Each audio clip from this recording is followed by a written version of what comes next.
In this video, we're going to talk about control structures in a query statement, although I use the term loosely because we're not programming, we're not writing stored procedures. We're simply writing SQL query statements, right? Select, from, where, group by, having, order by. So there's a limited ability to do some if statement kind of things in a select statement. And so my first example, what you're seeing on the screen is what's called a case statement, or a case expression, probably to be more accurate. A case expression basically is a glorified if statement. I can take a look at a column, in this case the state column of the customer table, and depending on the value that I see, I can perform different actions. So I'm saying if I see the initials FL, I'm going to spell out Florida, GA, Georgia, CA, California.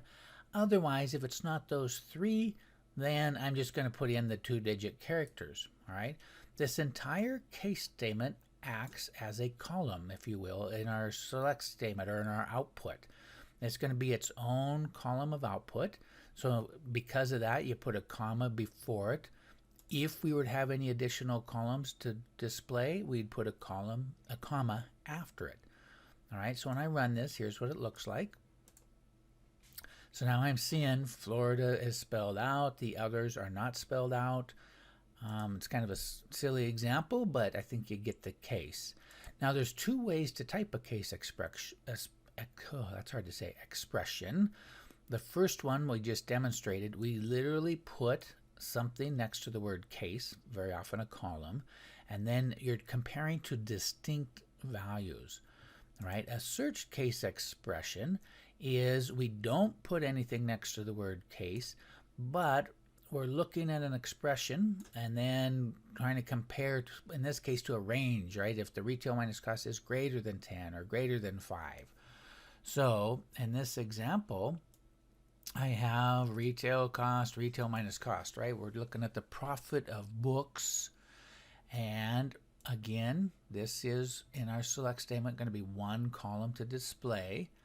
And we are simply saying when retail minus cost is greater than 10, right? We're not looking at a distinct value. We're looking at a range of values and then saying it's excellent, greater than 5 is good, else it's poor. I'm aliasing my column, so I don't have to see the whole big case expression up there. What did I just do there? I lost my comma. Okay, so I have, and then after, just to demonstrate, I'm putting the title of the book. So notice I put a comma after my case expression and then put another column. So when I run that, I'll get the retail, the cost, the profit, and then my rating and the title of the book. Now, one thing to be careful is these operate from top to bottom, meaning the order you put things can make a difference. If you were to say if it's greater than 5 and put the word good, and greater than 10 and put the word excellent, well, because you have it in this order, everything is going to end up being, anything greater than 5 is going to end up being good, including those things greater than 10, right? Because obviously something greater than 10 is greater than 5. So just recognize it processes top to bottom, and the first thing that's true, it's going to use that word and move on. So you just have to pay attention to the order that you put your when clause, your when conditions. And so I'll switch this around.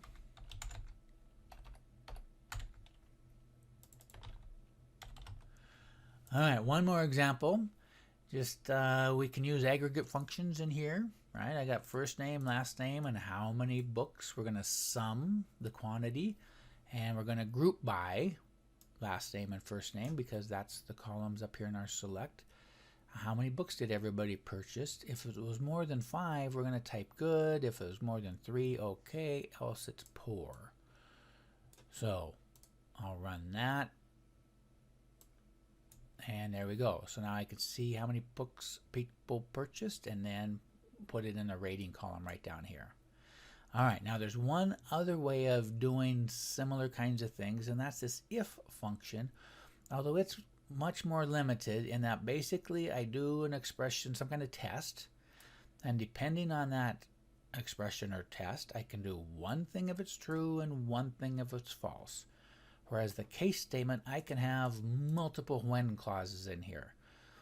But with this if function, I can only do I can look at this expression and do one thing if true, one thing if false. So just a real quick example, I'm just saying, is 5 greater than 10? Obviously not. So when I run that, it's going to display false. Is 10 greater than 5? The answer is true. Whoop. So anyway, it ends up showing true down here. So using an example similar to what we did with the case, I'm going to take a look at my order totals. All right. And for whatever reason, here's my if expression. I'm saying if the order total is greater than 100, comma, display the customer number. Otherwise, just leave that field null. All right.